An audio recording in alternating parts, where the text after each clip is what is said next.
The Nikon Z90 has quickly become one of the most mysterious and highly anticipated cameras in Nikon's lineup, and the silence surrounding it is only making the buzz louder. For months, rumors have swirled across the photography community, suggesting that Nikon might be preparing its most explosive APS-C camera announcement in years. The excitement isn't just about another mid-range model.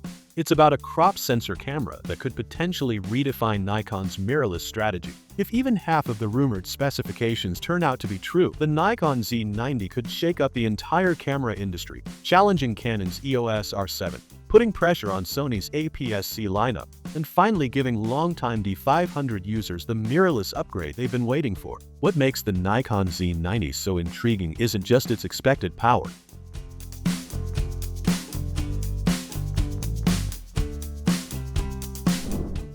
It's the way Nikon seems to be positioning it. The company has been unusually quiet about its APS-C lineup since the Z50 and ZFC, leading many to believe that something big is brewing behind the scenes. Insiders claim the Z90 could be Nikon's true professional-grade APS-C camera, one that bridges the gap between enthusiast models and the brand's flagship full-frame powerhouses like the Z8 and Z9. But there's more. One rumored specification, in particular, could completely change how photographers view crop sensor cameras in 2025. Let's start with the sensor. The Nikon Z90 is rumored to feature a 33-megapixel APS-C Advanced Photo System Type-C sensor, a massive step up from what we've seen in previous Nikon crop models. This would position it directly against the Canon EOS R7, which currently leads the segment with a 32.5 MP sensor. But this isn't just about adding more pixels. Nikon's rumored sensor design is said to focus heavily on dynamic range, color depth, and noise control,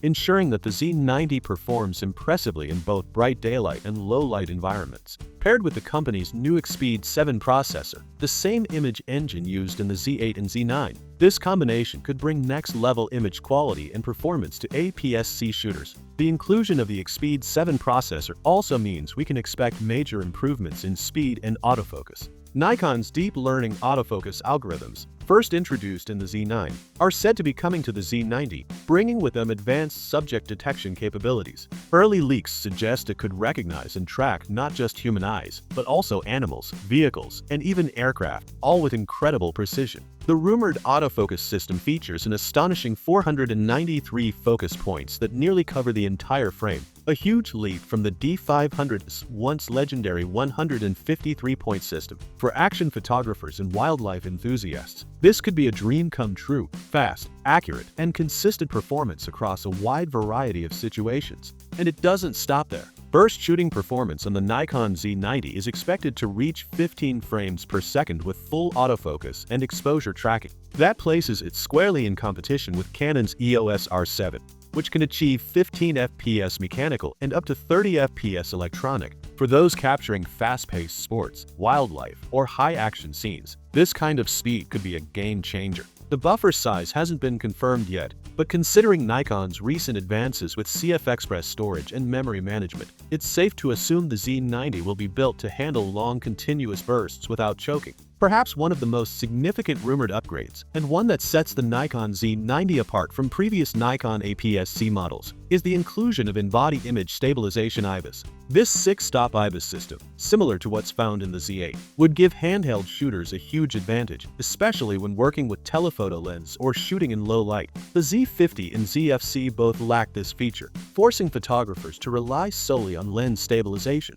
Bringing IBIS to the APS-C line would be a major step forward for Nikon and a strong reason for many to upgrade. Design-wise, leaks suggest the Nikon Z90 will follow the robust, professional aesthetic established by the Z6II and Z8, with a weather-sealed magnesium alloy body, a deep and comfortable grip, and controls optimized for both stills and video shooting. The build is expected to be rugged enough for field use, catering to sports and wildlife photographers who demand durability. Nikon seems to have learned from user feedback, refining ergonomics to make the Z90 feel like a true professional tool in a smaller package. Storage is another area where Nikon appears to be stepping up. The Z90 is rumored to feature a dual-card setup, one CF Express Type-B slot and one UHS IISD slot. This combination strikes a perfect balance between speed and convenience. The CF Express card will handle high bitrate video and burst photography, while the SD slot maintains compatibility with more affordable and widely available cards. This hybrid design will undoubtedly appeal to professionals who want reliability and flexibility in their workflow. The rear display is reportedly a 3.2-inch tilting touchscreen. Not a fully articulating flip-out screen like some vloggers might prefer, but still versatile enough for creative angles. Nikon seems to be prioritizing durability and weather sealing over vlogging-style articulation, which aligns with the Z90's rumored positioning as a pro-level hybrid rather than a creator-first model. Now, let's talk about video. This is where the Nikon Z90 could really shine. Reports suggest the camera will offer 4K 60p video recording with full sensor oversampling, delivering incredibly detailed, sharp footage with reduced moi and aliasing. That means Nikon isn't just line skipping or pixel binning, it's reading the full sensor and downsampling for the best possible quality. Full HD recording could reach up to 120 fps or even 180 fps, offering buttery smooth slow motion options that would appeal to filmmakers, vloggers, and content creators alike. Additionally, the Nikon Z90 is expected to include Nikon's N-Log flat picture profile for color grading flexibility, and possibly even H265 10-bit internal recording. If true, this would make it one of the most capable APS-C hybrid cameras for both photographers and videographers. With Nikon's RED acquisition earlier this year, some speculate that the company may even incorporate RED's color science or compression technology into future models, though whether the Z90 will benefit from that directly remains to be seen. The only major unknown now is timing. Initial rumors pointed to a late 2024 or early 2025 release, but those windows have already passed with no official announcement. Some insiders believe Nikon may have shifted focus toward its cinema and professional divisions following the RED acquisition, potentially delaying the Z90's launch. However, new reports suggest the camera could finally make its debut in mid to late 2025, positioning it perfectly to compete with Canon's upcoming EOS R7 Mark II.